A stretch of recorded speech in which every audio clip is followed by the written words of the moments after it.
Welcome to Torah Truth for Us with Linda.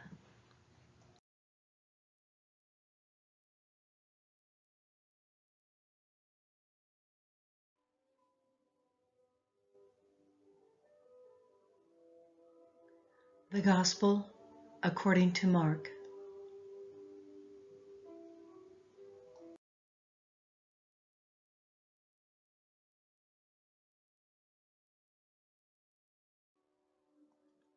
The beginning of the Gospel of Yeshua Messiah, B'nai Elohim, as it has been written in Isaiah the prophet, Behold, I send the messenger of me before the face of you, who will prepare the way of you. The voice of one crying in the wilderness, Prepare the way of YHWH, make the paths straight of him. John came, baptizing in the wilderness, proclaiming baptism of repentance for forgiveness of sins. And all of the Judea region was going out to him, and of Jerusalem. And all were being baptized by him in the Jordan River, confessing their sins. And Yochanan was clothed with camel's hair, and a belt of leather girded his waist, and was eating locusts and wild honey. And he was proclaiming and saying, After me one is coming who is mightier than I, and I am not fit to stoop down and untie the thong of his sandals. I baptized you in water, but he will baptize you in the Holy Spirit. And it came about in those days that Yeshua came from Nazareth in Galilee, and was baptized by John in the Jordan. And immediately coming out of the water, he saw the heavens opening, and the Spirit like a dove descending upon him. And a voice came out of the heavens, You are my beloved Son. In you I am well pleased. And immediately the Spirit ejected him into the wilderness. And he was in the wilderness 40 days, being tempted by the Satan. And he was with wild beasts, and the angels were ministering to him. And after John had been delivered up in custody, Yeshua came into Galilee, proclaiming the good message of Elohim, saying, The time is fulfilled, and the kingdom of Elohim is at hand. Repent, and put your trust in the good message. And as he was going along by the Sea of Galilee, he saw Simon and Andrew, the brother of Simon, casting a net in the sea, for they were fishermen. And Yeshua said to them, Follow me, and I will make you fishers of men. And they immediately left the nets and followed him. And going on a little farther, he saw Jacob, the son of Zebedee, and John, his brother, who were also in the boat repairing the nets. And immediately he called them, and they left their father Zebedee in the boat with the hired servants, and went away after him.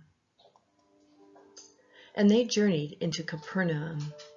And immediately on the Sabbath, having entered the synagogue, he was teaching. And they were amazed at his teaching, for he was teaching them having authority, and not as the scribes.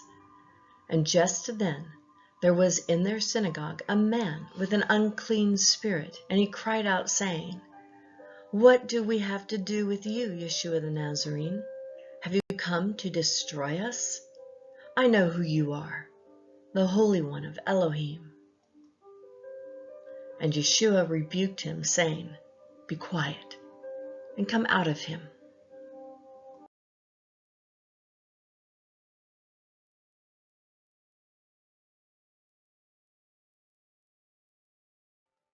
And throwing him into convulsions, the unclean spirit cried out with a loud voice, and came out of him. And they were all amazed, so that they debated among themselves, saying, What is this? A new teaching with authority. He commands even the unclean spirits, and they obey him. And immediately the news about him went out everywhere into all the surrounding district of Galilee. And at once after they had come out of the synagogue, they came into the house of Simon and Andrew with Jacob and John. Now the mother-in-law of Simon was lying sick with a fever, and immediately they spoke to him about her. And he came to her and raised her up, taking her by the hand, and the fever left her, and she served them. And when evening had come, after the sun had set, they began bringing to him all who were ill, and those who were under the power of demons. And the whole city had gathered at the door. And he healed many who were ill with various diseases and cast out many demons. And he was not permitting the evil spirits to speak, because they knew him to be the Messiah.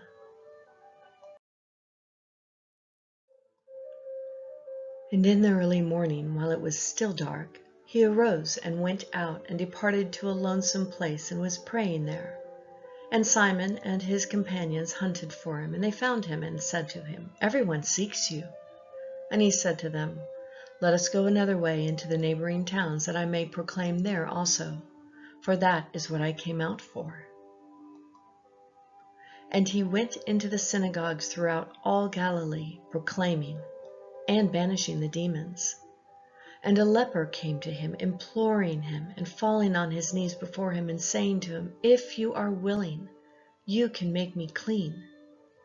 And moved with compassion, he stretched out his hand and touched him, and saying to him, "I am willing, be cleansed." And at once the leprosy left him, and he was cleansed. And he sternly warned him, and immediately sent him away, saying to him, "See that you say nothing to anyone, but go, show yourself to the priest, and offer for your cleansing what Moses commanded, for a testimony to them." Oh, he went out and began to proclaim it freely, and to spread the news about, to such an extent that Yeshua could no longer publicly enter a city, but was out in solitary places, and they were coming to him from everywhere. And when he had come back to Capernaum, several days afterward, it was heard that he was at home. And many were gathered together, so that there was no longer room, even near the door. And he was speaking the Logon to them. And they came, bringing to him a paralytic carried by 4 men. And being unable to come near to him because of the crowd, they removed the roof where he was. And when they had dug an opening, they let down the pallet on which the paralytic was lying. And Yeshua, seeing their faith, said to the paralytic, "My son, your sins are forgiven." But there were some of the scribes sitting there and reasoning in their hearts, "Why does this man speak that way? He is blaspheming. Who can forgive sins if not one, YHWH?" And immediately Yeshua, aware by his Spirit that they were reasoning that way within themselves, said to them, "Why are you reasoning about these things in your hearts? Which is easier, to say to the paralytic, 'Your sins are forgiven,' or to say, 'Arise, and take up your bed and walk'? That, however, you might know that the Son of Man has authority on earth to forgive sins." Saying to the paralytic, "I say to you, rise, take up your bed, and go home." And he rose at once, taking up the bed, and went out in the sight of all, that they were all amazed, and glorifying Elohim, saying, "We have never seen anything like this." And he went out again by the seashore, and all the multitude were coming to him, and he was teaching them. And as he passed by, he saw Levi, son of Alphaeus, sitting in the tax office, and he said to him, "Follow me." And he rose and followed him. And it came about that he was reclining in his house, and many tax gatherers and sinners were dining with Yeshua and his disciples, for there were many of them, and they were following him. And when the scribes of the Pharisees saw that he was eating with the sinners and tax gatherers, they said to his disciples, "Why is he eating and drinking with tax gatherers and sinners?" And hearing this, Yeshua said to them, "No need those who are strong have of a physician, but those who are sick. I did not come to call the righteous, but sinners." And John's disciples and the Pharisees were fasting, and they came and said to him, "Why do John's disciples and the disciples of the Pharisees fast, but your disciples do not fast?"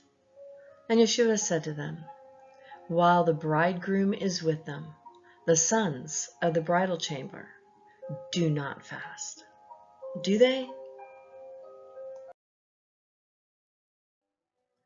So long as they have the bridegroom with them, they cannot fast.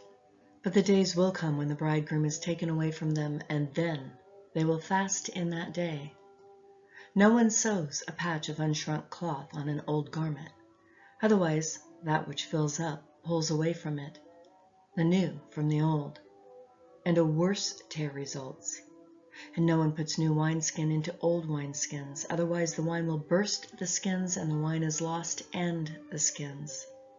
But one puts new wine into fresh wineskins. And it came to pass that he was passing through the grain fields on the Sabbath, and his disciples began to make their way along while plucking heads of grain. And the Pharisees were saying to him, "See here, why are they doing what is not lawful on the Sabbath?" And he said to them, "Have you never read what David did when he was in need and became hungry, he and his companions? How he entered the house of Jehovah in the time of Abiathar, high priest, and ate the consecrated bread, which is not lawful to eat except for the priests, and he gave also to those who were with him." And he was saying to them, "The Sabbath came into being for the sake of man, and not man for the sake of the Sabbath. Consequently, the Son of Man is master even of the Sabbath."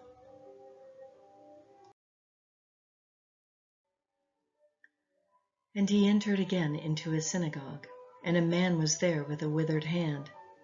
And they were watching him to see if he would heal him on the Sabbath, so that they might accuse him. And he said to the man with the withered hand, "Arise into the midst." And he said to them, "Is it lawful on the Sabbath to do good or to do harm, to save a life or to kill?" But they kept silent. And after looking around at them with anger, grieved at the hardness of their heart, he said to the man, "Stretch out your hand." And he stretched it out, and his hand was restored. And the Pharisees went out, and immediately giving counsel with the Herodians against him, as to how they might destroy him. And Yeshua withdrew to the sea with his disciples, and a great multitude from Galilee followed, and from Judea, and from Jerusalem, and from Idumea, and beyond the Jordan, in the vicinity of Tyre and Sidon. A great multitude heard of all that he was doing, and came to him. And he told his disciples that a boat should stand ready for him because of the multitude, in order that they might not crowd him. For he had healed many, with the result that all those who had afflictions pressed about him in order to touch him.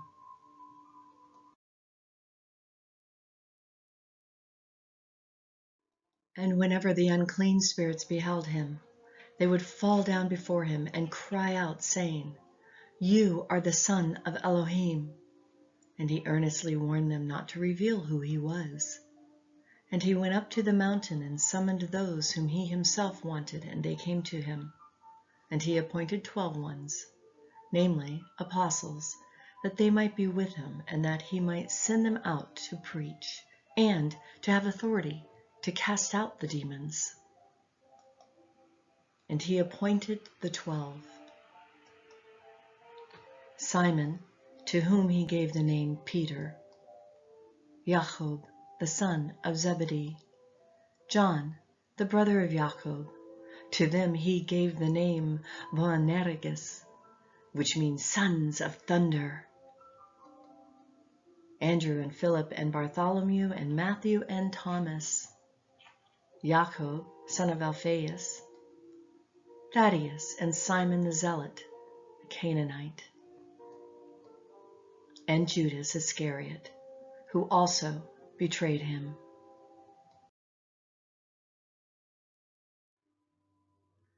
And he came into a house, and the multitude gathered again to such an extent that they could not even eat bread. And when his own kinsmen heard, they went out to take custody of him, for they were saying, "He has lost his senses." And the scribes who came down from Jerusalem were saying, "He is possessed by Beelzebul, and he casts out the demons by the ruler of the demons." And he called them to himself and began speaking to them in parables. How can Satan cast out Satans? And if a kingdom is divided against itself, that kingdom cannot stand. And if a house is divided against itself, that house will not be able to stand. And if Satan has risen up against himself and is divided, he cannot stand, but he has an end. But no one can enter the strong man's house and plunder his property unless he first binds the strong man, and then he will plunder his house. Truly I say to you, all sins shall be forgiven the sons of men, and whatever blasphemies they utter. But whoever blasphemes against the Holy Spirit never has forgiveness, but is guilty of an eternal sin. Because they were saying, "He has an unclean spirit."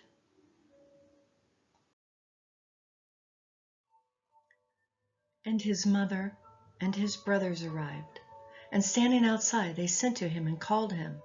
And a multitude was sitting around him, and they said to him, "Behold, your mother and your brothers are outside looking for you." And answering them, he said, "Who are my mother and my brothers?" And looking about on those who were sitting all around him, he said, "Behold, my mother and my brothers. For whoever does the will of Elohim is my brother, sister, and mother." And again he began to teach by the sea. And such a great multitude is gathered to him that he got into a boat in the sea and sat down. And the whole multitude was by the sea on the land. And he was teaching them many things in parables, and was saying to them in his teachings, "Listen, behold, the sower went out to sow. And it came about that as he was sowing, some fell beside the road, and the birds came up and ate it up. And other fell on the rocky, where it did not have much soil, and immediately it sprang up because it had no depth of soil. And after the sun had risen, it was scorched. And because it had no root, it withered away. And another fell among the thorns, and the thorns came up and choked it, and it yielded no crop. And other fell on good soil, and as they grew up and increased, they yielded a crop, and produced 30, 60, and 100-fold.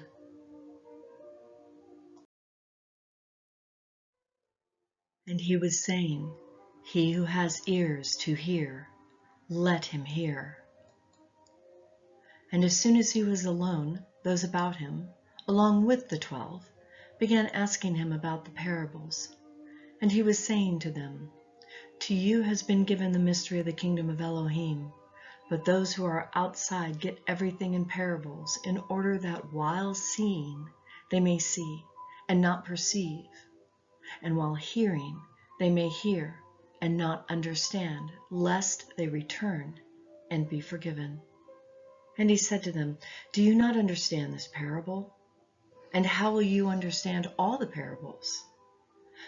The sower sows the word. And these are the ones who are beside the road, where the word is sown. And when they hear, immediately Satan comes and takes away the word which has been sown in them.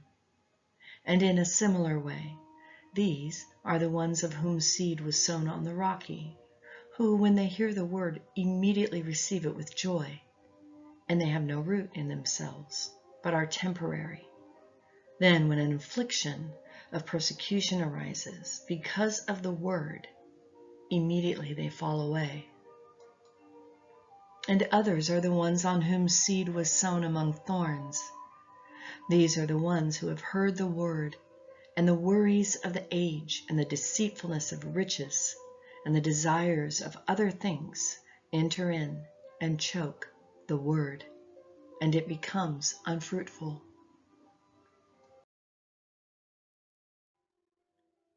And those are the ones on whom seed was sown on the good soil. They hear the word and accept it, and bear fruit, 30, 60, and 100-fold. And he was saying to them, take care what you listen to. By your standard of measure it shall be measured to you, and more shall be given you besides. For whoever has, to him shall be given, and whoever does not have, even what he has shall be taken away from him.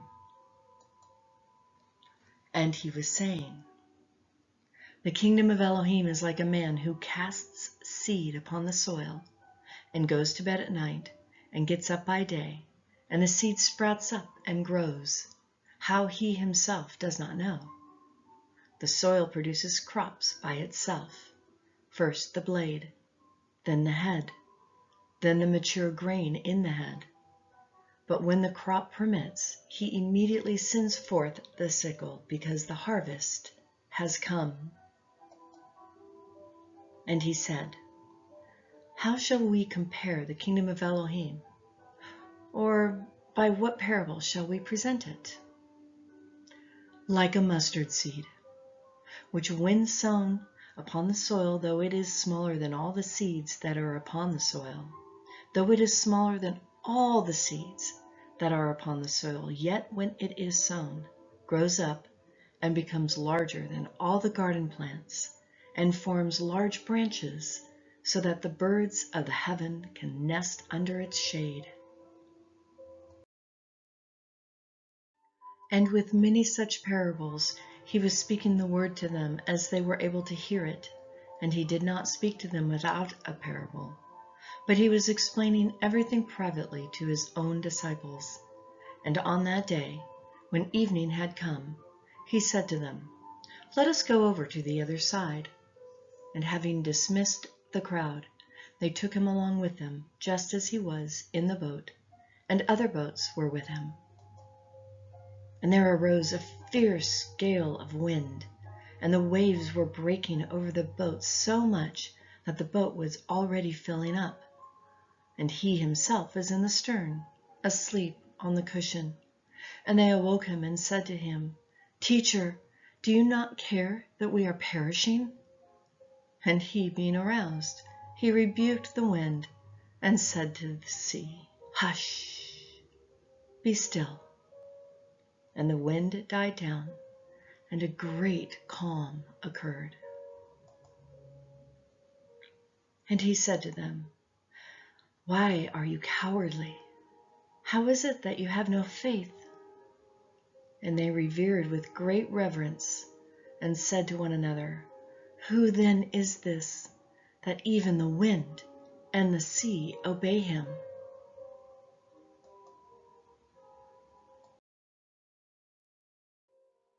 And they came to the other side of the sea, into the country of the Gerasenes.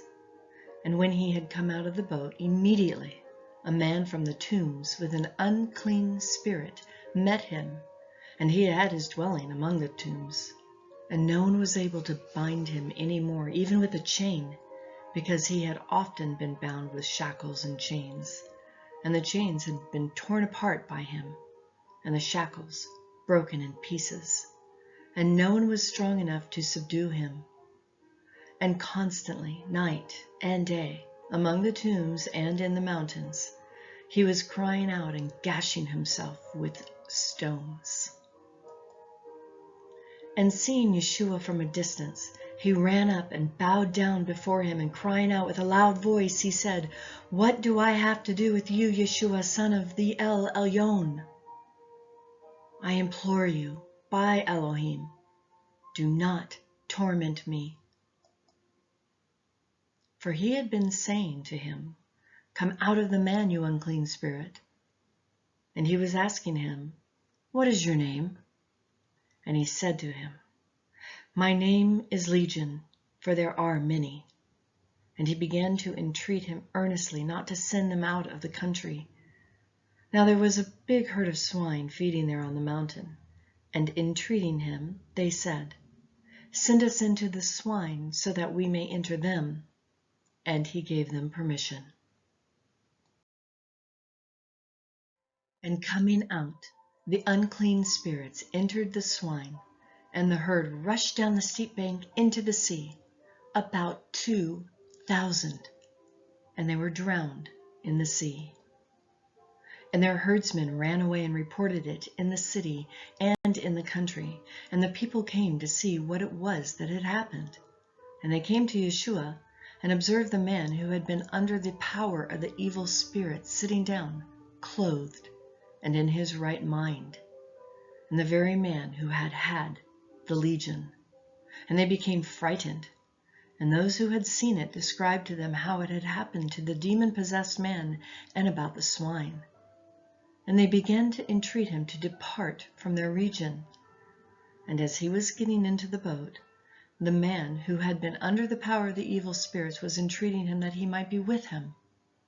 And he did not let him, but he said to him, "Go home to your people and report to them how great the things Jehovah has done for you. And he had mercy on you." And he went away, and he began to proclaim in Decapolis what great things Yeshua had done for him, and everyone marveled. And when Yeshua had crossed over again in the boat to the other side, a great crowd gathered about him, and he was by the seashore.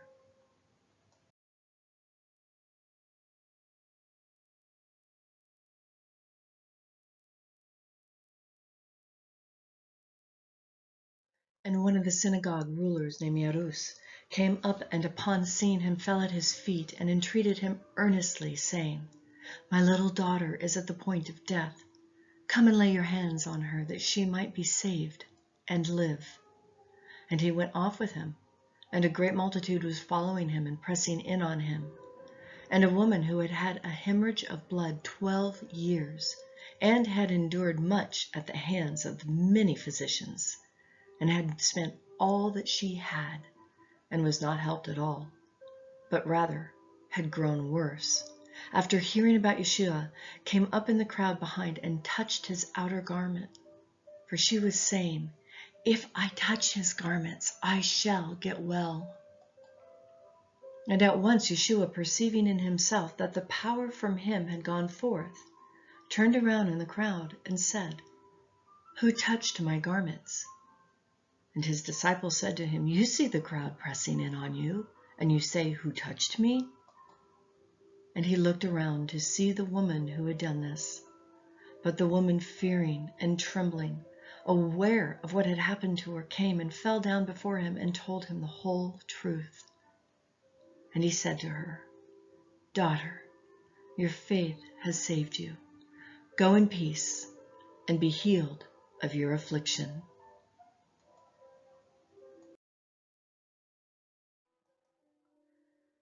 And he was still speaking. They came from the home of the synagogue official, saying, "Your daughter has died. Why trouble the teacher anymore?" But Yeshua, overhearing what was being spoken, said to the synagogue ruler, "Do not be afraid, only believe." And he allowed no one to follow him except Peter and Jacob and John, the brother of Jacob. And they came to the house of the synagogue ruler, and he beheld a commotion, and loudly weeping and wailing. And entering in, he said to them, "Why make a commotion and weep?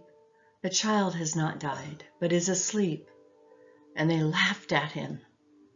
But putting them all out, he took along the child's father and mother and his own companions, and entered where the child was. And taking the child by the hand, he said to her, "Talitha cum," which translated means, "Little girl, I say to you, arise." And at once the girl rose to walk, for she was 12 years old. And immediately they were completely astounded.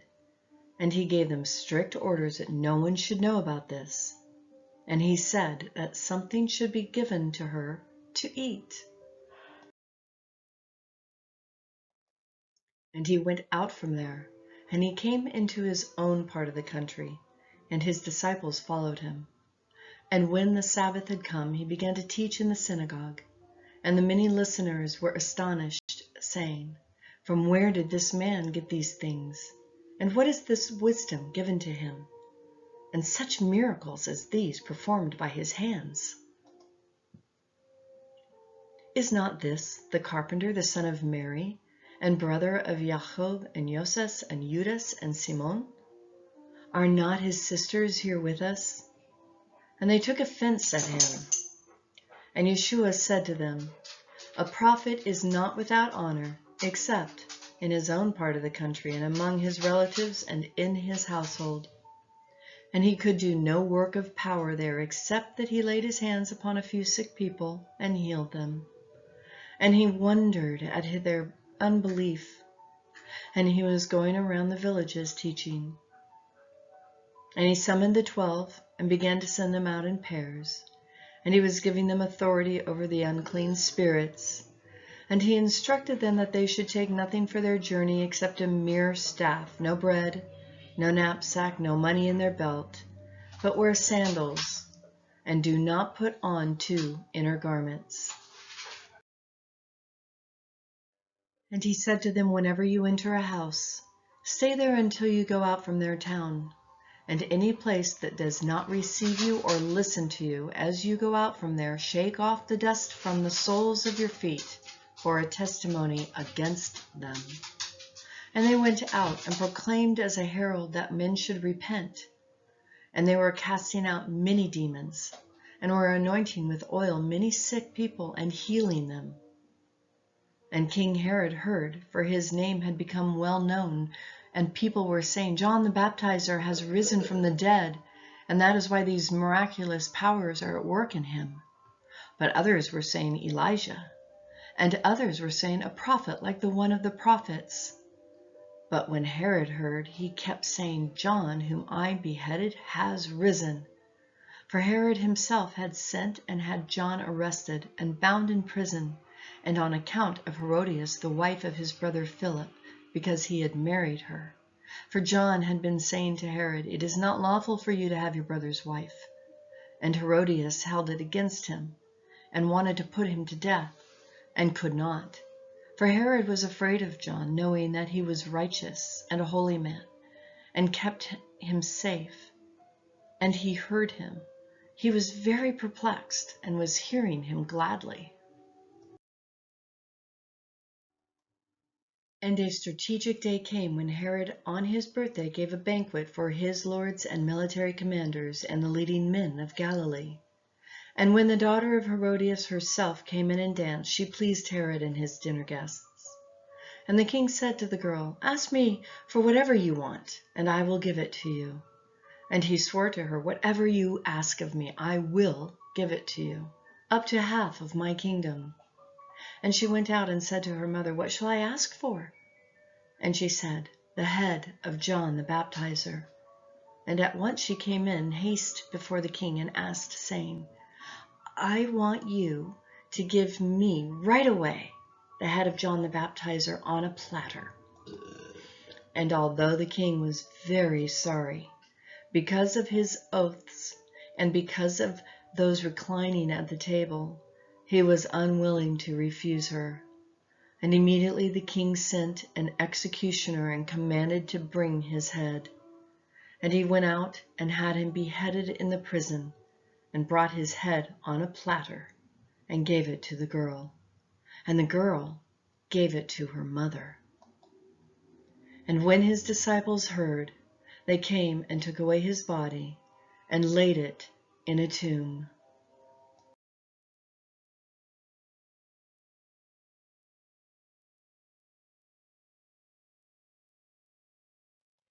And the apostles gathered together with Yeshua, and they reported to him all that they had done and taught. And he said to them, "Come away by yourselves to a solitary place and rest a while." For there were many coming and going, and they did not even have time to eat. And they went away in the boat to a solitary place by themselves. And the people saw them going, and many recognized them. And they ran there together on foot from all the cities, and got there ahead of them. And when he went out, he saw a great multitude, And he felt compassion for them because they were like sheep without a shepherd. And he began to teach them many things. And when it was already quite late, his disciples came up to him, saying, "The place is desolate, and it is already quite late. Send them away so that they may go into the surrounding countryside and villages and buy themselves something for themselves to eat." But he answered and said to them, "You give them something to eat." And they said to him, "Shall we go and spend 200 denarii on bread to give them to eat?" And he said to them, "How many loaves do you have? Go look."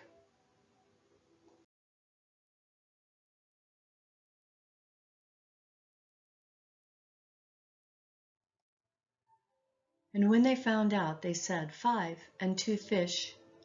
And he commanded them all to recline by groups on the green grass. And they reclined in the companies of hundreds and of fifties. And he took the 5 loaves and the 2 fish, and looking up toward heaven, he blessed and broke the loaves. And he kept giving to his disciples to set before them. And he divided up the 2 fish among them all. And they all ate and were satisfied. And they picked up 12 full baskets of broken pieces, and also of the fish. And there were 5,000 men who ate loaves. And immediately he made the disciples get into the boat and go ahead to the other side to Bethsaida, while he himself was sending the multitude away. And after bidding them farewell, he departed to the mountain to pray. And when it was evening, the boat was in the midst of the sea, and he alone on the land. And seeing them harassed in the rowing of the wind was against them, at about the 4th watch of the night, he came to them, walking on the sea. And he intended to pass them by. But when they saw him walking on the sea, they supposed that it was a phantom, and cried out, for they all saw, and they were troubled. But immediately he spoke with them and said to them, "Take courage, it is I. Do not be afraid." And he got into the boat with them, and the wind stopped. And they were greatly astonished, for they had not gained any insight from the loaves, but their heart was hardened. And when they had crossed over, they came to the land of Gennesaret, and moored to the shore. And when they had come out of the boat, immediately people recognized him, and ran about the whole country, and began to carry about on their beds those who were sick to where they were hearing that he was. And wherever he entered villages, or cities, or countryside, they were laying the sick in the marketplaces, and entreating him that they might just touch the tassel of his outer garment. And as many as touched it were being cured. And the Pharisees and some of the scribes gathered together around him when they had come from Jerusalem, and had seen that some of his disciples were eating their bread with impure hands, that is, unwashed. For the Pharisees and all the Jews do not eat unless they with the fist wash their hands, observing the traditions of the elders. And from the marketplace they did not eat unless they sprinkle themselves. And there were many other things which they have received in order to observe, such as the washing of cups and pitchers and copper pots. And the Pharisees and scribes asked him, "Why do your disciples not walk according to the tradition of the elders, but eat their bread with impure hands?" And he said to them, "Rightly did Isaiah prophesy of you hypocrites, as it is written, 'This people honors me with their lips, but their heart is far away from me. But in vain do they worship me, teaching as doctrines the precepts of men. Neglecting the commandment of YHWH, you hold to the tradition of men.'" And he was also saying to them, "You nicely set aside the commandment of Elohim in order to keep your tradition. For Moses said, 'Honor your father and your mother,' and he who speaks evil of father or mother, let him die the death. But you say, If a man says to a father or mother, anything of mine you might have been helped by is Corban, that is to say, an offering to God, you no longer permit him to do anything for father or mother, invalidating the word of Elohim by your tradition which you have handed down. And you do many things such as that. And after he called the crowd to him again, he said to them, listen to me, all of you, and understand, there is nothing outside the man which going into him can defile him, but the things which proceed out of the man are what defile the man. If any man has ears to hear, let him hear.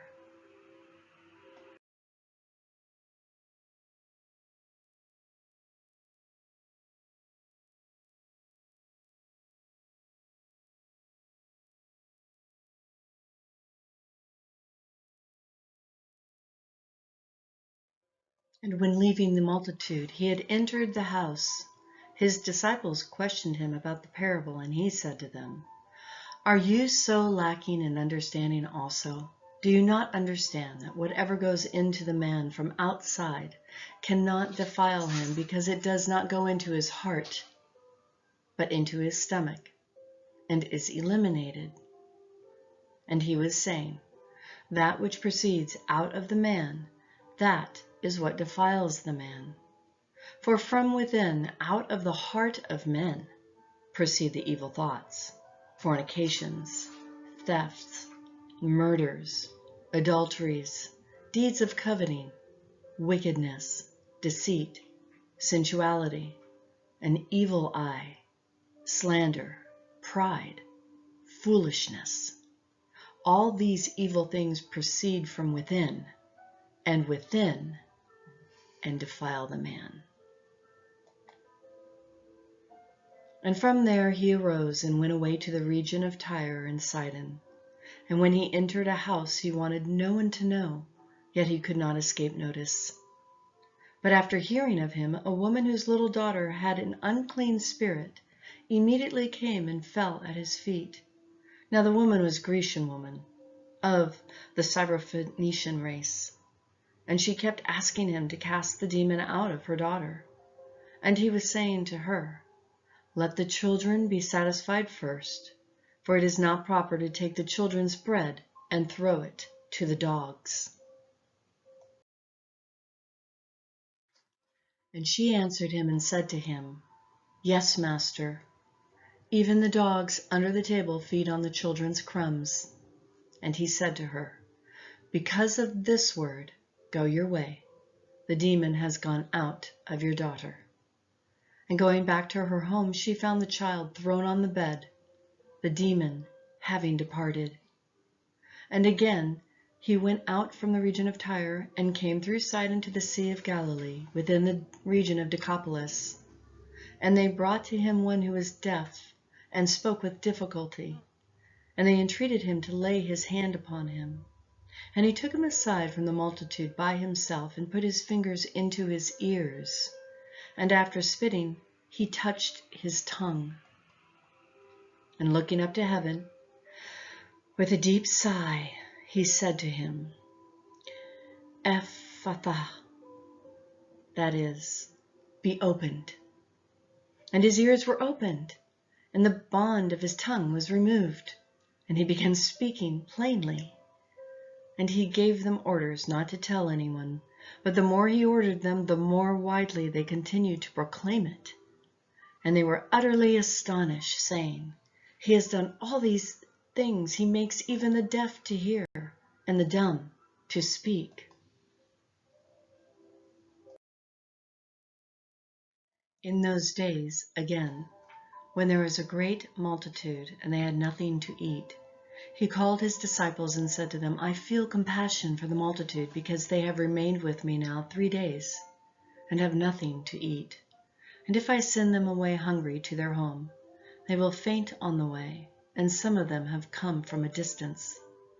And his disciples answered him, where will anyone be able to satisfy these men with loaves here in a solitary place? And he was asking them, "How many loaves do you have?" And they said, "7." And he commanded the crowd to recline on the ground, and taking the 7 loaves, he gave thanks and broke them, and started giving them to his disciples to set before them, and they served them to the multitude. They also had a few small fish, and after he had blessed them, he commanded those to be set before them as well. And they ate and were satisfied. And they picked up 7 large baskets full of what was left over of the broken pieces. And about 4,000 were, and he sent them away. And immediately he entered the boat with his disciples, and came to the district of Dalmanutha.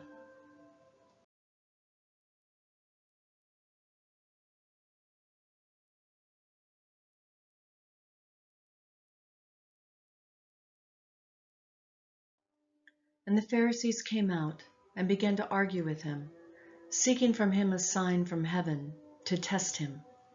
And sighing deeply in the spirit of him, he said, "Why does this generation seek for a sign? Truly I say to you, no sign shall be given to this generation." And leaving them, he again embarked and went away to the other side. And they had forgotten to take bread, and were not having more than 1 loaf in the boat with them. And he was giving commands to them, saying, "Watch out, beware of the leaven of the Pharisees and the leaven of Herod." And they began to discuss with one another that they had no bread. And Yeshua, aware of this, said to them, "Why do you discuss that you have no bread? Do you not yet see or understand? Do you have a hardened heart? Having eyes, do you not see? And having ears, do you not hear? And do you not remember when I broke the 5 loaves for the 5,000? How many baskets full of broken pieces you picked up?" And they said to him, 7. And he was saying to them, "Do you not yet understand?" And they came to Bethsaida, and they brought a blind man to him, and entreated him to touch him. And taking the blind man by the hand, he brought him out of the village, and after spitting on his eyes and laying his hands upon him, he asked him, "Do you see anything?" And he looked up and said, "I see men, for I gained sight like trees. They look to me walking about." Then again he laid his hands upon his eyes, and he looked intently and was restored and began to see everything clearly. And he sent him to his home, saying, "Do not even enter the village." And Yeshua went out, along with his disciples, to the villages of Caesarea Philippi, and on the way he questioned his disciples, saying to them, "Who do people say that I am?" And they told him, saying, "John the Baptizer, and others Elijah, but others one of the prophets." And he continued by questioning them, "But who do you say that I am?" Peter answered and said to him, "You are HaMashiach." And he warned them to tell no one about him. And he began to teach them that the Son of Man must suffer many things, and be rejected by the elders of the chief priests and the scribes, and be killed, and after 3 days rise again. And he was stating the matter plainly. And Peter took him aside and began to rebuke him. But turning around and seeing his disciples, he rebuked Peter and said, "Get behind me, Satan, for you are not setting your mind on the things of Elohim, but of man." And he summoned the multitude with his disciples and said to them, "If anyone wishes to come after me, let him deny himself and take up his cross and follow me.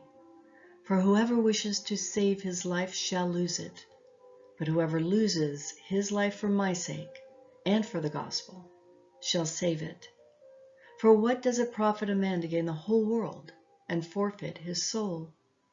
For whoever is ashamed of me and my words in this adulterous and sinful generation, the Son of Man will also be ashamed of him when he comes in the glory of his Father with the holy angels. And he was saying to them, "Truly I say to you, there are some of those who are standing here who shall not taste death until they see the kingdom of Elohim after it has come with power." And 6 days later, Yeshua took with him Peter and Yaakov and John and brought them up to a high mountain by themselves. And he was transfigured before them, and his garments became a radiant and exceedingly white, as no launderer on earth could whiten them. And Elijah appeared to them along with Moses, and they were talking with Yeshua. And Peter answered and said to Yeshua, "Rabbi, it is good for us to be here, and let us make 3 tabernacles, one for you, and one for Moses, and one for Elijah." For he did not know what to answer, for they had become terrified. And a cloud formed, overshadowing them, and a voice came out of the cloud, "This is my beloved Son. Listen to him." And all at once they looked around and saw no one with them anymore except Yeshua alone. And as they were coming down from the mountain, he gave them commands not to relate to anyone that which they had seen until the Son of Man should rise from the dead. And they kept to themselves upon that statement, discussing with one another what rising from the dead might mean. And they asked him, saying, "The scribes say that Elijah must come first." And he said to them, "Elijah does first come and restore all things.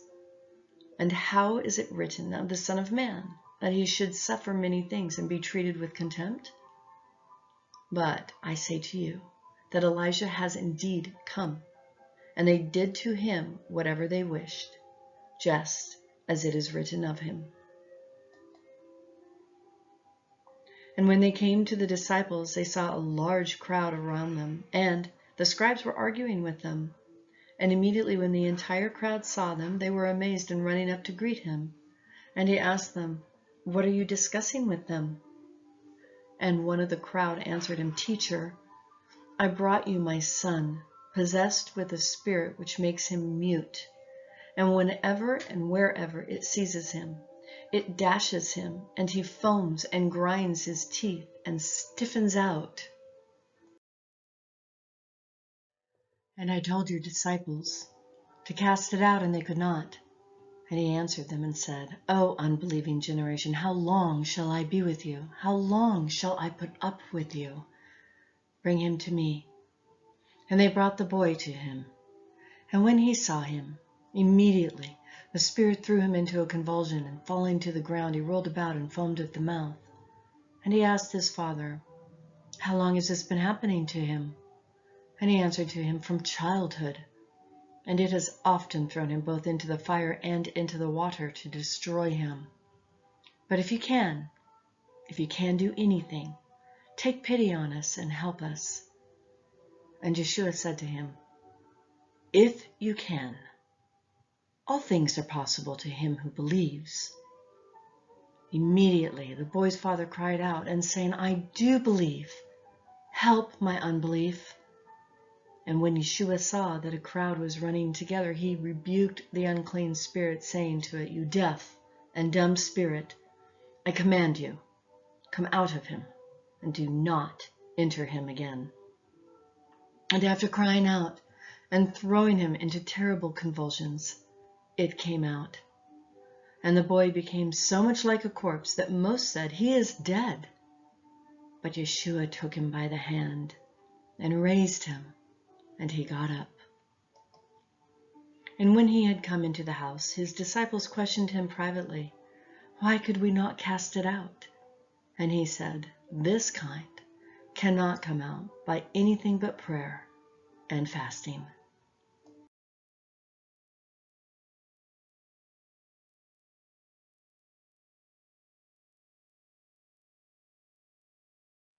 And from there they went out to go through Galilee, and he was unwilling for anyone to know, for he was teaching his disciples and telling them, The Son of Man is to be betrayed into the hands of men, and they will kill him. And when he has been killed, he will rise 3 days later." But they did not understand this statement, and they were afraid to ask him. And they came to Capernaum, and when he was in the house, he questioned them, "What were you discussing on the way?" But they kept silent, for on the way they had been discussing with one another which of them was the greatest. And sitting down, he called the 12 and said to them, "If anyone wants to be first, let him be last of all, and servant of all." And taking a child, he set him in their midst, and taking him in his arms, he said to them, "Whoever receives one of such children like this in my name receives me, and whoever receives me does not receive me, but him who sent me." John said to him, "Teacher, we saw someone casting out demons in your name, and we tried to hinder him because he was not following us." But Yeshua said, "Do not hinder him, for there is no one who shall perform a miracle in my name and be able to soon afterward to speak evil of me. For he who is not against us is on our side. For whoever gives you a cup of water to drink because of your name as of Messiah, truly I say to you, he shall not lose his reward. And whoever causes one of these little ones who believe to stumble, it would be better for him if a heavy millstone hung around his neck. He has been cast into the sea. And if your hand causes you to stumble, cut it off. It is better for you to enter life crippled than having your 2 hands to go into Gehenna, into the unquenchable fire, where their worm does not die and the fire is not quenched. And if your foot causes you to stumble, cut it off. It is better for you to enter life lame than having your 2 feet to be cast into Gehenna, where the worm of them does not die and the fire is not quenched. For everyone will be salted with fire. Salt is good, but if the salt becomes unsalty, with what will you season it? Have salt in yourselves and be at peace with one another." And rising up, he went from there to the region of Judea and beyond the Jordan, and crowds gathered around him again, and according to his custom, he once more taught them.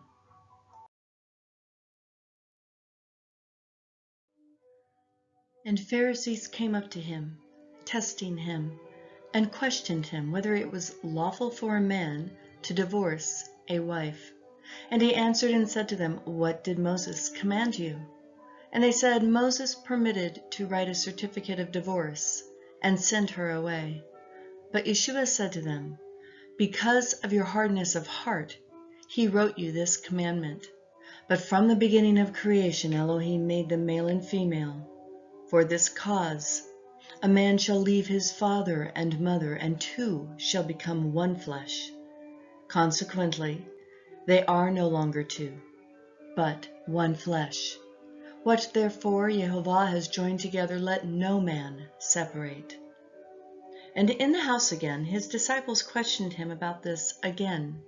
And he said, "Whoever divorces his wife and marries another woman commits adultery against her. And if she divorces her husband and marries another man, she is committing adultery." And they were bringing children to him, so that he might touch them. And the disciples rebuked them. But when Yeshua saw this, he was indignant and said to them, "Permit the children to come to me. Do not hinder them, for the kingdom of Elohim belongs to such as these. Truly I say to you, whoever does not receive the kingdom of Elohim like a child shall not enter it." And he took them in his arms and blessed them, laying his hands upon them.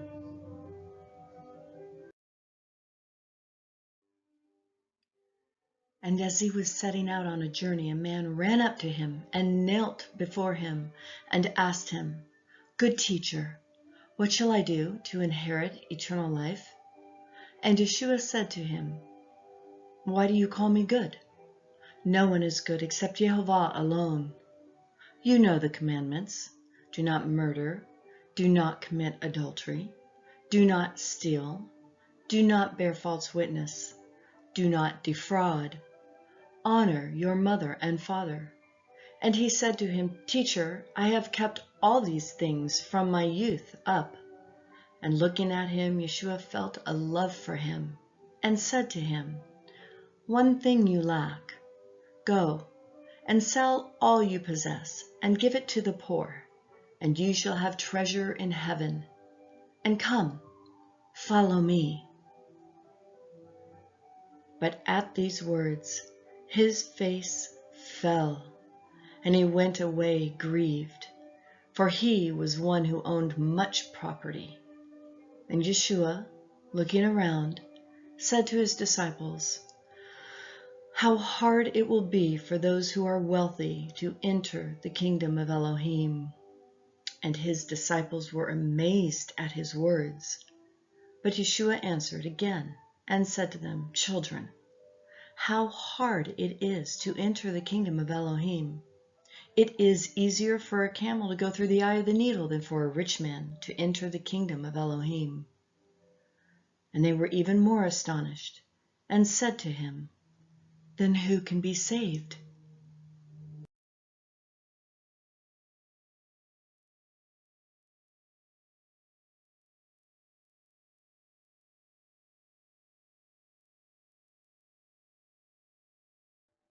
Looking upon them, Yeshua said, With men it is impossible, but not with Yehovah, for all things are possible with Yehovah. Peter began to say to him, Behold, we have left everything and followed you. Yeshua said, Truly I say to you, there is no one who has left house or brothers, or sisters, or mother, or father, or children, or farms for my sake, and for the sake of the gospel, but that he shall receive 100 times as much now in this time houses, and brothers, and mothers, and sisters, and children, and farms, along with persecutions, and in the age to come, eternal life. But many who are first will be last, and the last first. And as they were on the road, going up to Jerusalem, and Yeshua was walking on ahead of them, and they were amazed, and those who followed were fearful. And again he took the 12 aside, and began to tell them what was going to happen to him. Behold, we are going up to Jerusalem, and the Son of Man will be betrayed to the chief priests and to the scribes, and they will condemn him to death, and will deliver him to the nations. And they will mock him, and spit upon him, and scourge him, and kill. And 3 days later he will rise again. And Jacob and John, the 2 sons of Zebedee, came up to him, saying to him, Teacher, we want you to do for us whatever we ask of you. And he said to them, What do you want me to do for you?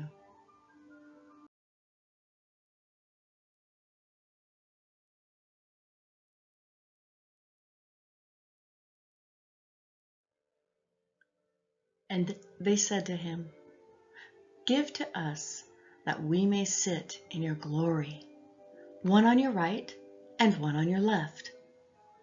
But Yeshua said to them, You do not know what you are asking for. Are you able to drink the cup that I drink, or to be baptized with the baptism with which I am baptized? And they said to him, We are able. And Yeshua said to them, The cup that I drink you shall drink, and you shall be baptized with the baptism with which I am baptized. But to sit on my right or on left, this is not mine to give, but it is for those for whom it has been prepared. And hearing this, the 10 began to feel indignant with Jacob and John, and calling them to himself, Yeshua said to them, You know that those who are recognized as rulers of the nations exercise lordship over them, and their great ones exercise authority over them. But it is not so among you. But whoever wishes to become great among you shall be your servant, and whoever wishes to be first among you shall be a slave of all. For even the Son of Man did not come to be served, but to serve, and to give his breath of life as a redemptive price for many. And they came to Jericho, and as he was going out from Jericho with his disciples and a great multitude, a blind beggar, Bartimaeus, the son of Timaeus, was sitting by the road. And when he heard that it was Yeshua the Nazarene, he began to cry out and say,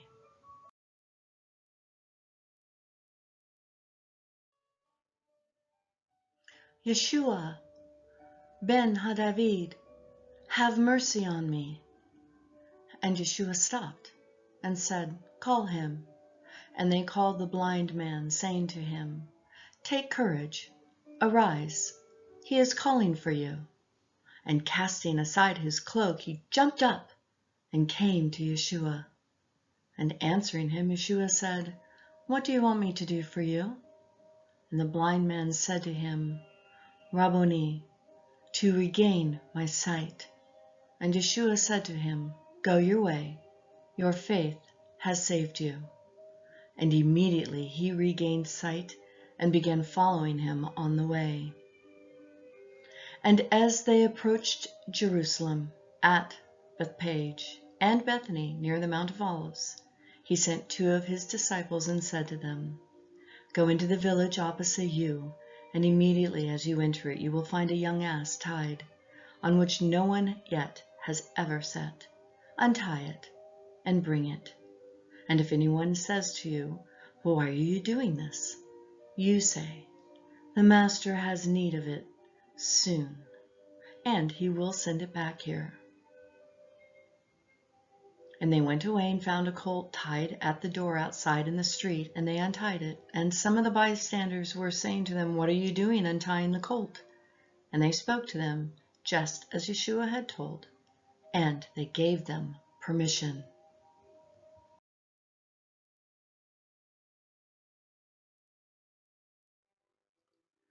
And they brought the young ass to Yeshua, and put their garments on it, and he sat upon it.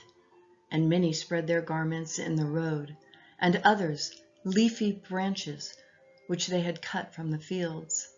And those who went before and those who followed after were crying out, Hosanna! Blessed is he who comes in the name of Yehovah. Blessed the coming kingdom of our father David. Hosanna in the highest. And he entered Jerusalem into the temple, and after looking all around, he departed for Bethany with the 12, since it was already late. And on the next day, when they had departed from Bethany, he became hungry, and seeing at a distance a fig tree in leaf, he went to see if perhaps he could find anything on it. And when he came to it, he found nothing but leaves, for it was not the season for figs. And he answered and said to it, No more to the age of you, no one may eat fruit. And his disciples were listening. And they came to Jerusalem, and he entered the temple and began to cast out those who were buying and selling in the temple, and to overturn tables of the money changers and the seats of those who were selling the doves. And he would not permit anyone to carry a vessel through the temple. And he began teaching and was saying,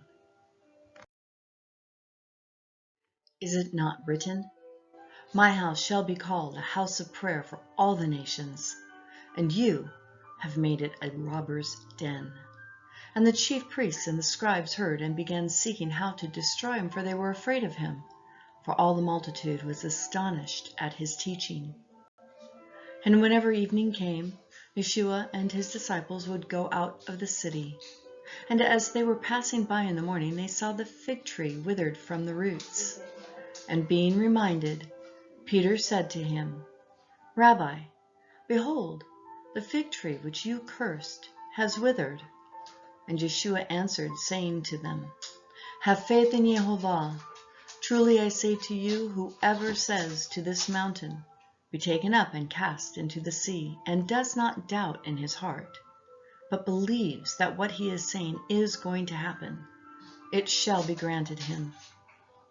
Therefore I say to you, all things for which you pray and ask, believe that you have received them, and they shall be given to you.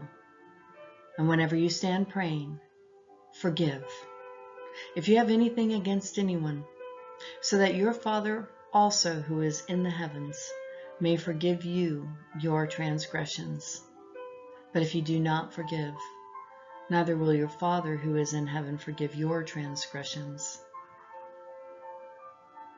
And they came again to Jerusalem, and as he was walking in the temple, the chief priests and scribes and elders came to him and saying, By what authority are you doing these things?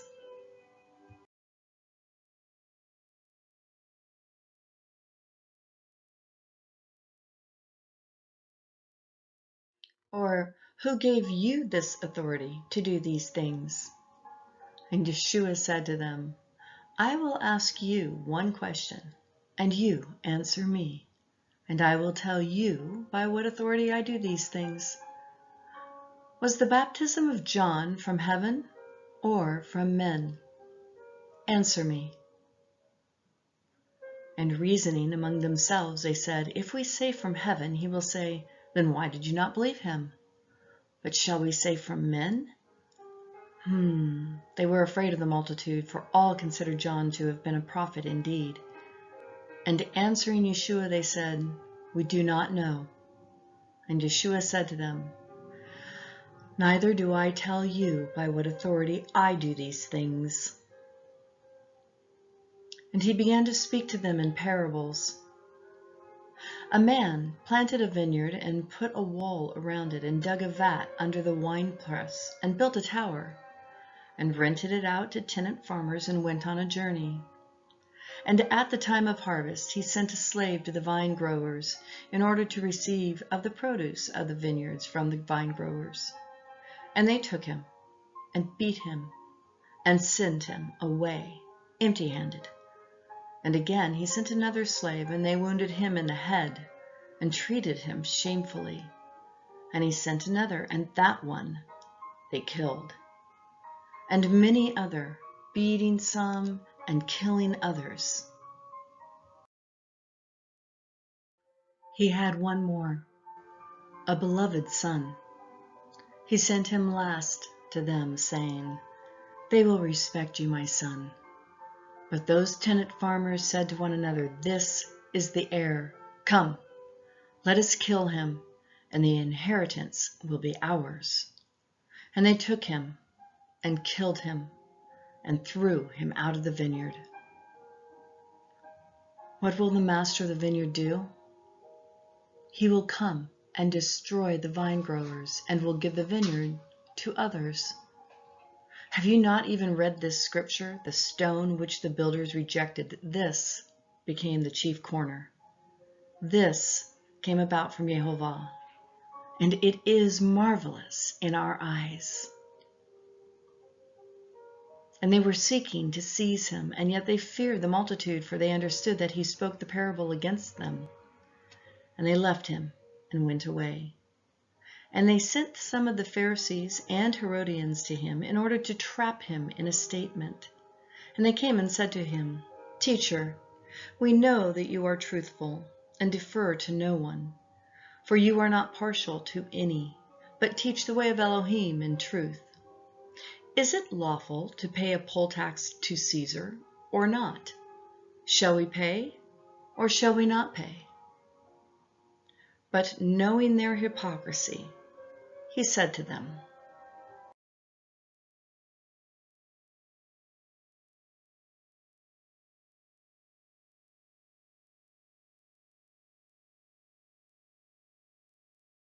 Why are you testing me?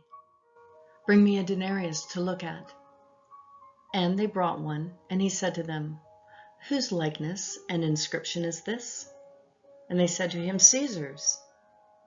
And Yeshua said to them, The things of Caesar give back to Caesar, and the things of YHWH to YHWH. And they were amazed at him and Sadducees, who say that there is no resurrection, came to him and questioning him said, "Teacher, Moshe wrote for us that if a man's brother dies and leaves behind a wife and leaves no child, his brother should take the wife and raise up offspring to his brother. There were 7 brothers, and the first took a wife and died, leaving no seed. And the second one took her and died, leaving behind no seed. And the third likewise. And the 7 left no seed. Last of all, the woman died also. In the resurrection, the 7 rise again. Which one's wife will she be? For the 7 had her as a wife." And Yeshua said to them, "Is this not the reason you are mistaken, that you do not know the Scriptures, or the power of YHWH? For when they rise from the dead, they neither marry nor are given in marriage, but are like angels in the heavens. But regarding the fact that the dead rise again, have you not read in the book of Moshe in the bush how YHWH spoke to him, saying, 'I am the El of Abraham, and the El of Isaac, and the El of Yaakov.' He is not the Elohim of the dead, but of the living. You are greatly mistaken." And one of the scribes came and heard them arguing, and recognizing that he had answered them well, asked him, "What commandment is the foremost of all?"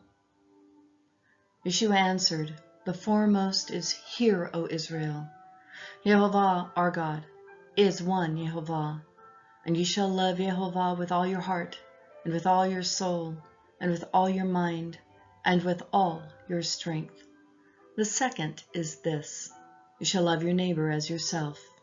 There is no other commandment greater than these.'" And the scribes said to him, "Right, teacher, you have truly stated that he is one, and there is no one else besides him, and to love him with all the heart, and with all the understanding, and with all the strength, and to love one's neighbor as himself, is much more than all burnt offerings and sacrifices." And when Yeshua saw that he had answered wisely, he said to him, "You are not far from the kingdom of Elohim." And after that, no one would venture to ask him any more questions. Hear, O Israel, YHWH our Elohim, YHWH is one. And you shall love YHWH your God with all your heart, and with all your soul, and with all your might. And these words which I am commanding you today shall be on your heart, and you shall teach them diligently to your sons, and shall talk of them when you sit in your house, and when you walk by the way, and when you lie down, and when you rise up. And you shall bind them as a sign on your hand, and they shall be as frontals on your forehead, and you shall write them on the doorposts of your house and on your gates. Shema Israel, YHWH Eloheinu, YHWH Echad, YHWH Echad. Baruch Shem Kavod Malchuto Leolam Bayed, Leolam Bayed. And I will love YHWH with all my heart, and all my soul and mind. We will love YHWH with all our hearts, and all our souls and minds. Shema Israel, YHWH Eloheinu, YHWH Echad, YHWH Echad. You shall not take vengeance, nor bear any grudge against the sons of your people, but you shall love your neighbor as yourself. I am YHWH. And Yeshua answering said as he taught in the temple, "How is it that the scribes say the Messiah is the son of David? David himself said in the Holy Spirit, Yehovah said to my master, sit at my right hand until I put your enemies beneath your feet. David himself calls him master. And in what sense is he his son? And the great crowd enjoyed listening to him. And in his teaching he was saying, beware the scribes who like to walk around in long robes, and respectful greetings in the marketplaces, and chief in the synagogues, and places of honor at feasts, who devour widows' houses, and for appearance's sake offer long prayers. They will receive greater condemnation. And he sat down opposite the treasury, and observing the multitude, they were putting copper coins into the treasury, and many rich people were putting in large sums. And a poor widow came and put in 2 small copper coins, which amount to a cent. And calling his disciples to him, he said to them, truly, I say to you, this poor widow put in more than all those who were putting into the treasury. For they all put in out of their abundance, but she, out of her poverty, she put in all she owned, all she had to live on. And as he was going out of the temple, one of his disciples said to him, Teacher, behold, what wonderful stones and what wonderful buildings. And Yeshua said to them, do you see these great buildings? Not one stone shall be left upon another which will not be torn down. And as he was sitting on the Mount of Olives, opposite the temple, Peter and Yaakov and John and Andrew were questioning him privately. Tell us, when will these things be? And what is the sign when all these things are going to be fulfilled? And Yeshua began to say to them, see to it that no one misleads you. Many will come in my name, saying, I am, and they will mislead many. And when you hear of wars and rumors of wars, do not be frightened. It must come to pass, but the end is not yet. For nation will rise up against nation, and kingdom against kingdom. There will be earthquakes in various places. There will be famines. These things are the beginning of the birth pangs. But be on your guard, for they will deliver you to courts, and you will be flogged in synagogues. And you will stand before governors and kings for my sake, as a testimony to them. And the good news must first be preached to all the nations. And they will lead you and deliver you up. Do not be anxious beforehand about what you are to say, but say whatever is given you in that hour, for it is not you who speak, but the Holy Spirit. And brother will deliver brother to death, and a father his child. And children will rise up against parents and put them to death. And you will be hated by all on account of my name. But the ones who endure to the end, he shall be saved. But when you see the abomination of desolation standing where it should not be, let the reader understand. Then let those who are in Judea flee to the mountains, and let him who is on the housetop not go down or enter in to get anything out of his house, and let him who is in the field not turn back to get his cloak. But woe to those who are with child, and to those who nurse babes in those days. But pray that it will not happen in winter, for those days will be a tribulation such as has not occurred since the beginning of the creation which Elohim created until now, and never shall. And unless Yehovah had shortened days, no flesh would have been saved. But for the sake of the chosen ones whom he chose, he shortened the days.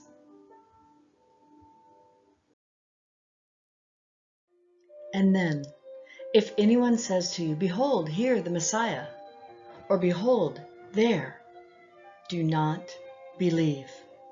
For false messiahs and false prophets will arise and will show signs and wonders, in order, if possible, to lead the chosen ones astray. But take heed.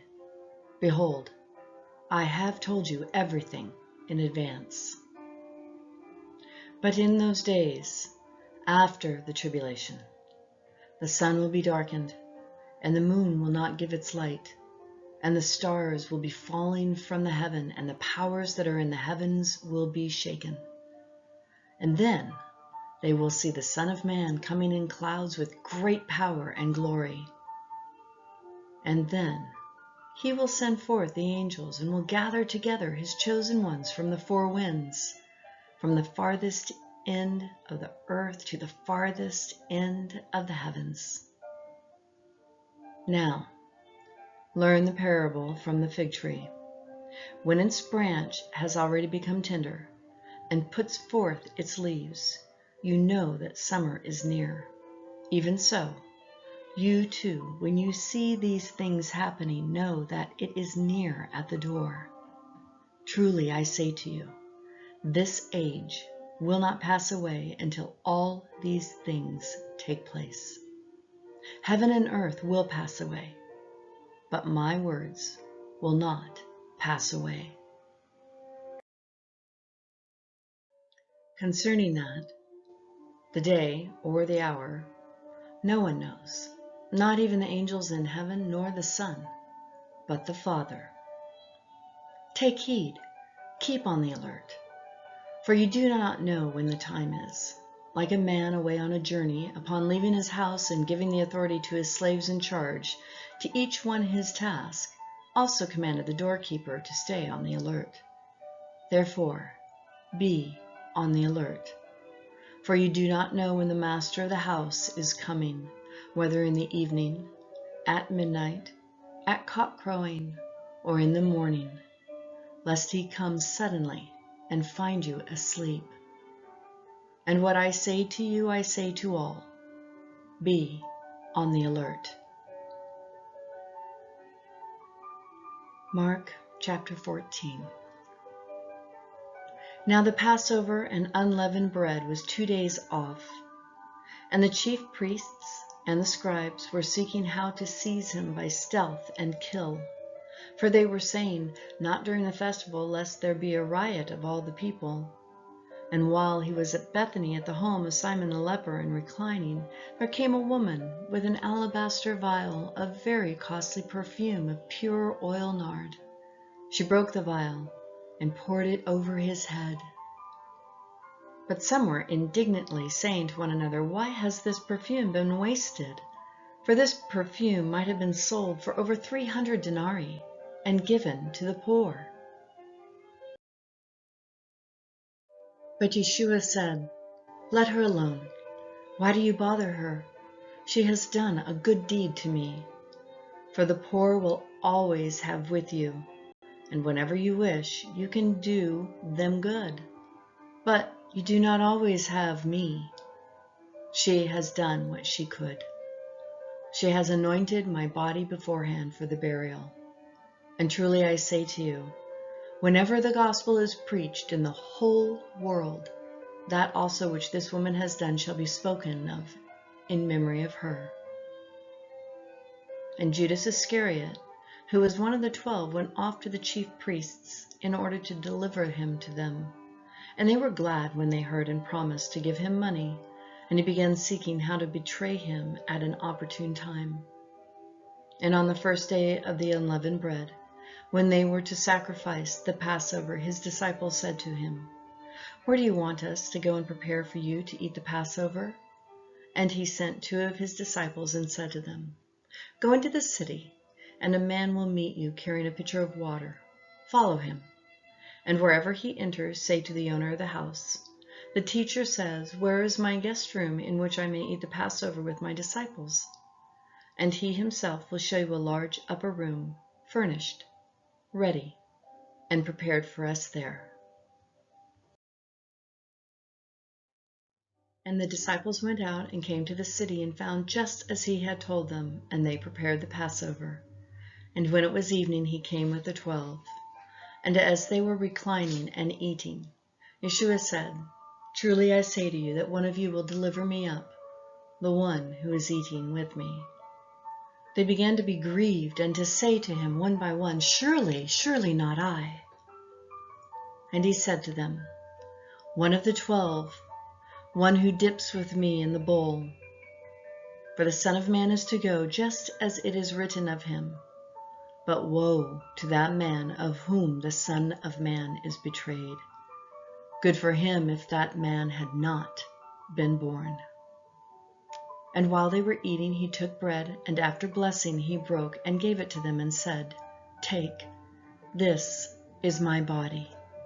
And when he had taken a cup, given thanks, he gave it to them, and they all drank from it. And he said to them, "This is the blood of the covenant, which is poured out for many. Truly I say to you, I shall never drink again from the fruit of the vine until that day when I drink it new in the kingdom of Elohim."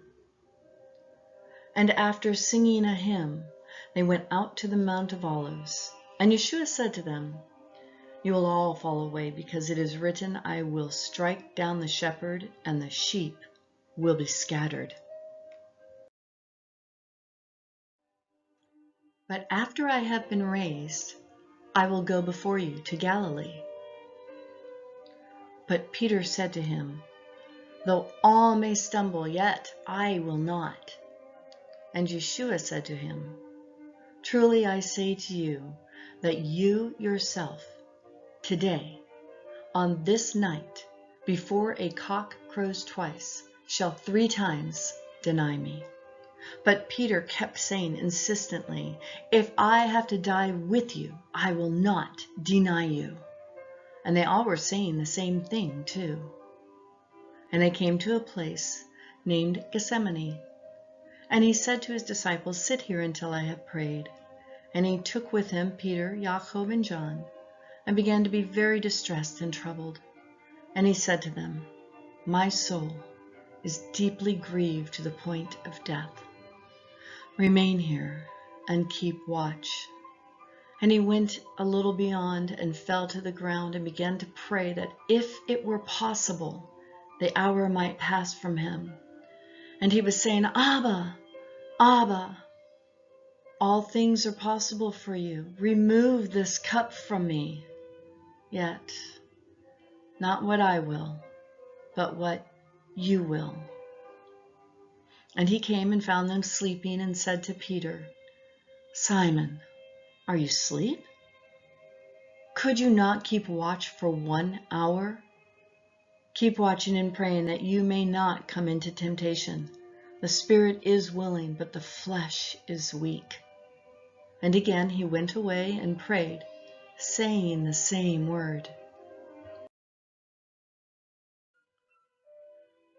And again he came and found them sleeping, for their eyes were very heavy, and they did not know what to answer him.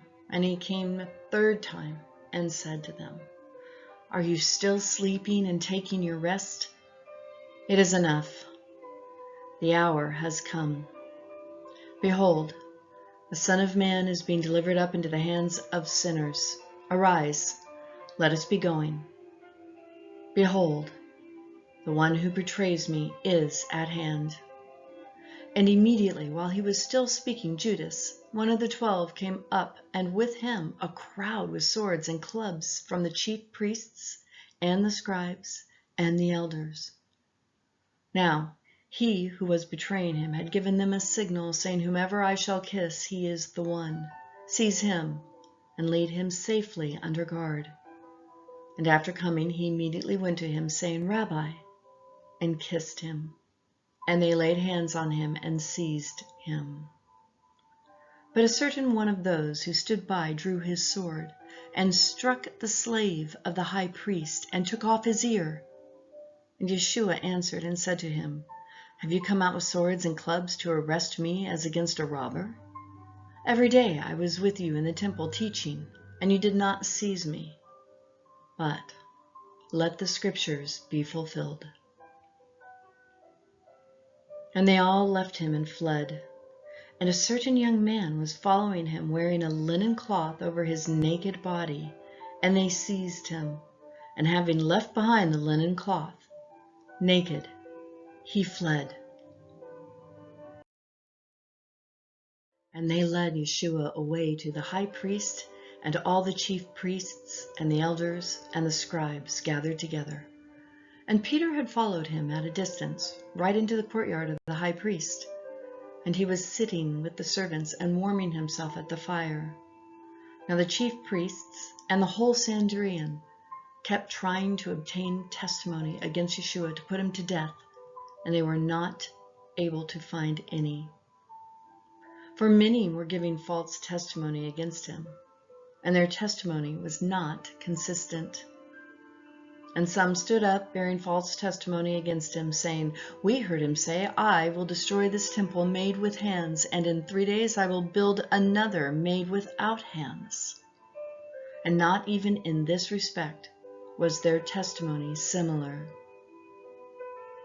And having stood up in the midst, the high priest questioned Yeshua, saying to him, 'Do you make no answer? What is it that these men are testifying against you?' But he kept silent and made no answer. Again, the high priest was questioning him and saying to him, 'Are you the Messiah, the Son of the Blessed?' And Yeshua said, 'I am. And you shall see the Son of Man sitting at the right hand of power and coming with the clouds of heaven.'"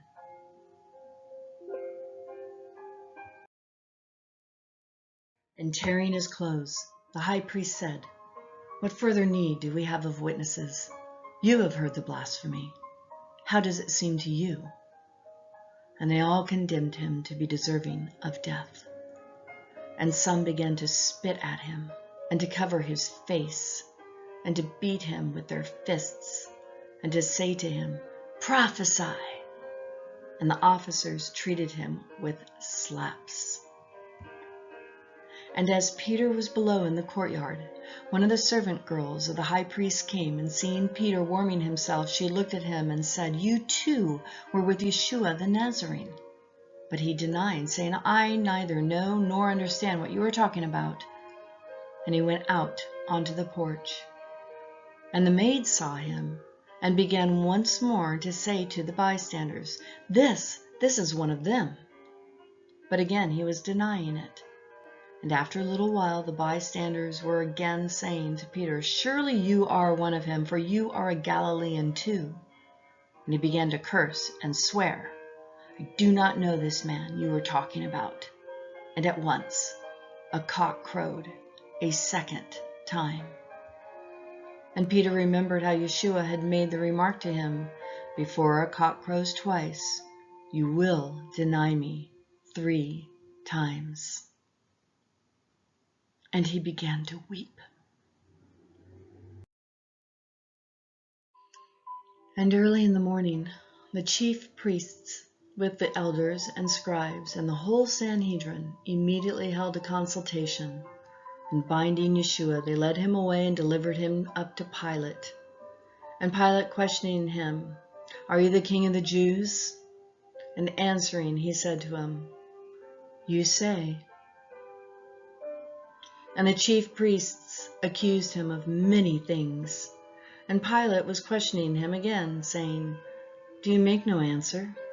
See how many charges they bring against you."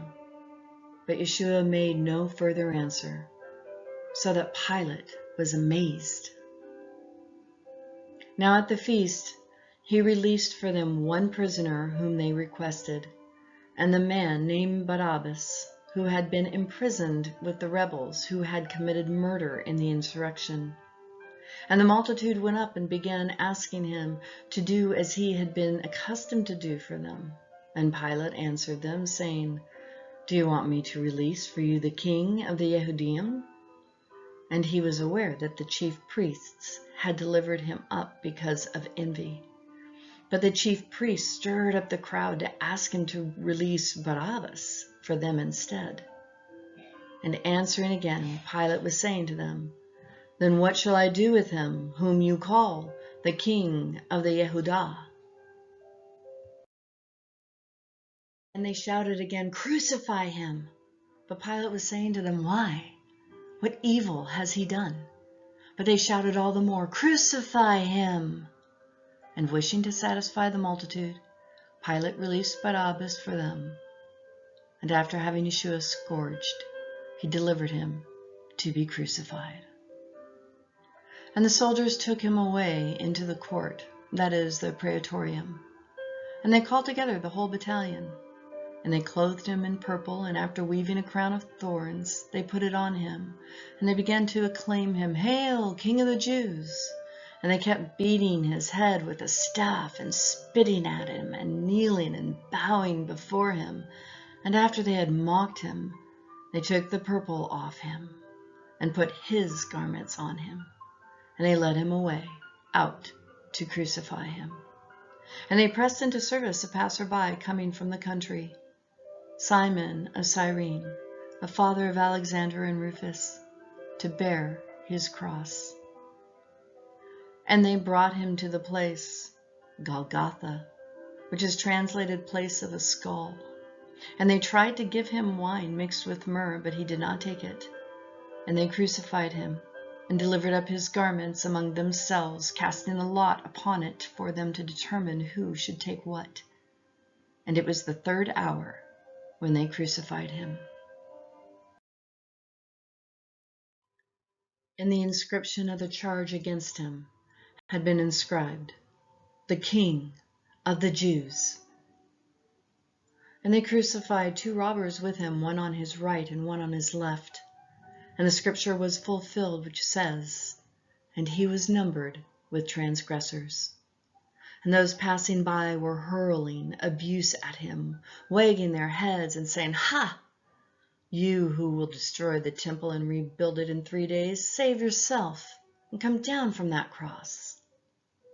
And in the same way the chief priests also, along with the scribes, were mocking among themselves and saying, "He saved others, he cannot save himself. Let Messiah, Melech Israel, now come down from the cross, so that we may see and believe." And those who were crucified with him were casting the same insult at him. And at the 9th hour, Yeshua cried out with a loud voice, "Eloi, Eloi, lama sabachthani," which is translated, "My El, why have you forsaken me?" And when some of the bystanders heard it, they said, "Behold, he is calling for Elijah." And someone ran and filled a sponge with sour wine, put it on a reed, and gave him a drink, saying, "Let us see whether Elijah will come to take him down." And Yeshua uttered a loud cry and breathed his last. And the veil of the temple was torn in 2 from top to bottom. And when the centurion who was standing opposite him saw the way he breathed his last, he said, "Truly this man was the Son of Elohim." And there were also women looking on from a distance, among whom Mary Magdalene, and Mary the mother of Jacob the least, and Joseph, and Salmon. And when he was in Galilee, they used to follow him and minister to him, and many other women who had come up with him to Jerusalem. And when evening had already come, because it was the preparation day, that is, the day before the Sabbath, Joseph of Arimathea came, a prominent member of the Sanhedrin, who himself was waiting for the kingdom of Elohim. And he gathered up the courage and went in before Pilate and asked for the body of Yeshua. And Pilate wondered if he was dead by this time, and summoning the centurion, he questioned him as to whether he was already dead. And ascertaining this from the centurion, he granted the body to Joseph. And having bought a linen cloth, took him down, wrapped him in the linen cloth, and laid him in a tomb which had been hewn out in the rock. And he rolled a stone against the entrance of the tomb. And Mary Magdalene and Mary, the mother of Joseph, were looking on where he was laid.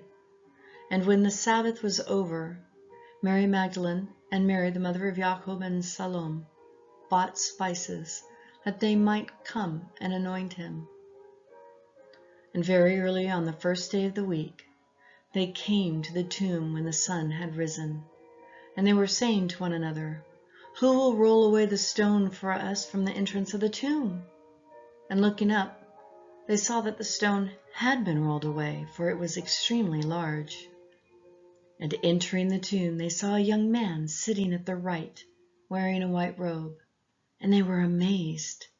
And he said to them, "Do not be amazed. You are looking for Yeshua the Nazarene, who has been crucified. He has risen. He is not here. Behold, the place where they laid him. But go, tell his disciples and Peter, he is going before you into Galilee. There you will see him, just as he said to you." And they went out and fled from the tomb, for trembling and astonishment had gripped them. And they said nothing to anyone, for they were afraid. The following from Mark chapter 16, verses 9 through 20, and the italic paragraph at the end do not appear in some of the oldest copies of the Gospel of Mark. They may be scribal notes and commentary made to assist in the understanding of what was known through oral tradition and other Gospels, but not written directly by Mark. We simply do not know. I leave that to you, the reader, to discern. For me, I write in my Bible and make notes, so I can see it happening quite innocently with the right intentions, eventually making its way into the common copies.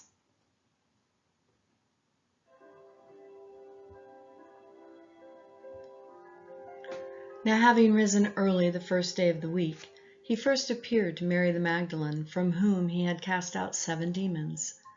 She went and reported to those who had been with him, while they were mourning and weeping. And when they heard that he was alive and had been seen by her, they refused to believe it. And after that he appeared in a different form to 2 of them, while they were walking along on their way to the country. And they went away and reported it to others, but they did not believe them either. And afterward he appeared to the 11 themselves as they were reclining, and he reproached them for their unbelief and hardness of heart, because they had not believed those who had seen him, and he had risen. And he said to them, Go into the world and preach the gospel to all creation. He who has believed and has been baptized shall be saved, but he who has disbelieved shall be condemned. And these signs will accompany those who have believed. In my name they will cast out demons. They will speak with new tongues. They will pick up serpents. And if they drink any deadly poison, it shall not hurt them. They will lay hands on the sick, and they will recover. So then, when the Master Yeshua had spoken to them, he was received up into heaven and sat down at the right hand of YHWH. And they went out and preached everywhere, while the Master worked with them, and confirmed the word by the signs that followed.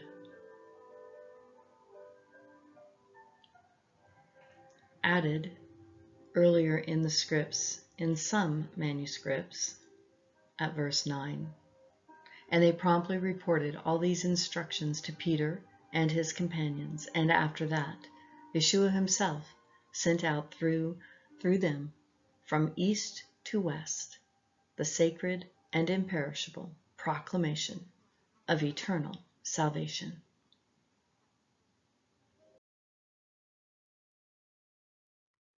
May Jehovah bless you and keep you. May Jehovah cause his face to shine on you and be gracious to you. May Jehovah bless you and keep you. May Jehovah lift up his countenance on you and give you peace. Yivarechecha Yehovah v'yishmerecha. Yair Yehovah panav elecha v'yonecha. Yisa Yehovah panav elecha v'yasim lecha. Shalom.